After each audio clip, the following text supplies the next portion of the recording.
Hello everyone, Solaris here. This is my second SCP reading.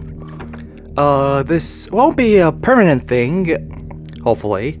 I'm planning on making some upgrades to my PC soon, and hopefully also getting a microphone soon. I plan on doing some sim racing themed content and hopefully some Star Wars stuff, possibly for when Solo comes out.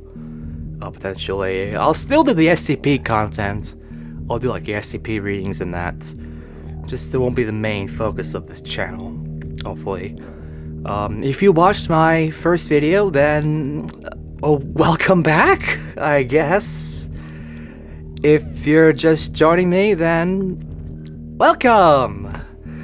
I hope you enjoy the video, and at the end, if you've enjoyed it, maybe leave a like, or even a comment, maybe, or maybe even subscribe if you really want to.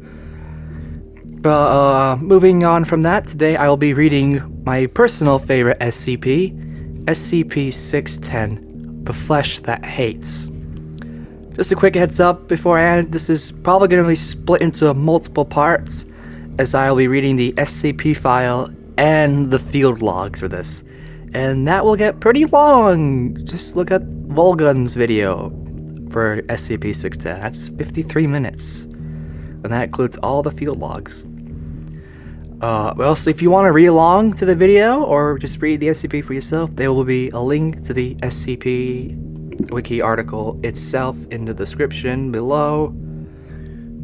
Also, thanks to YouTube user PushedButton for making me this nice 3D SCP logo using Unity, made for this video you're probably seeing on screen right now.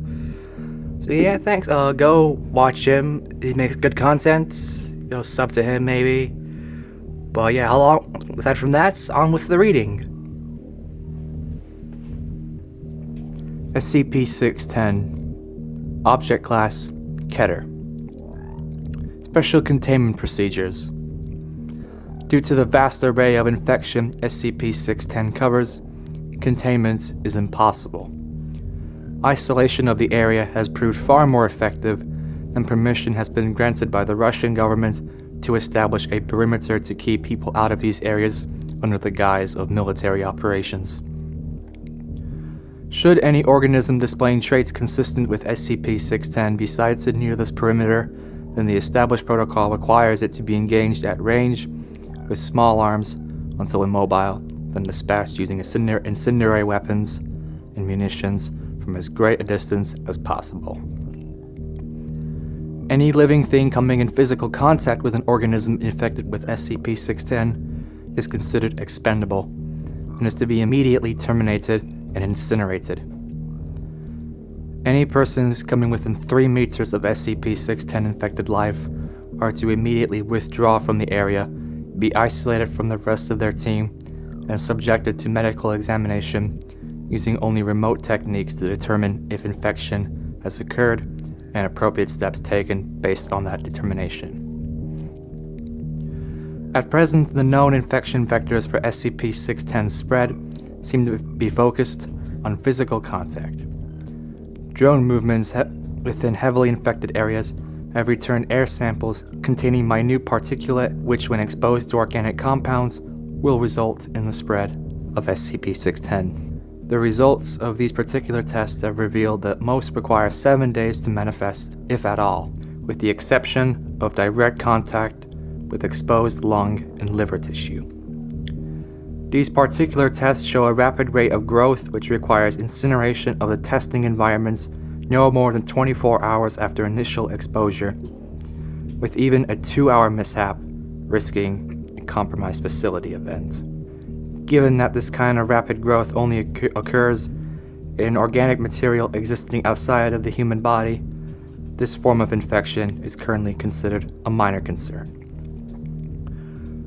These peculiarities have given the rise to a series of questions regarding the possible origin of the infection in conjunction with the failed containment protocol remains at a scorched earth policy at this time, and no concern for transmission via water or air at infection perimeters exists, barring situational changes in the field.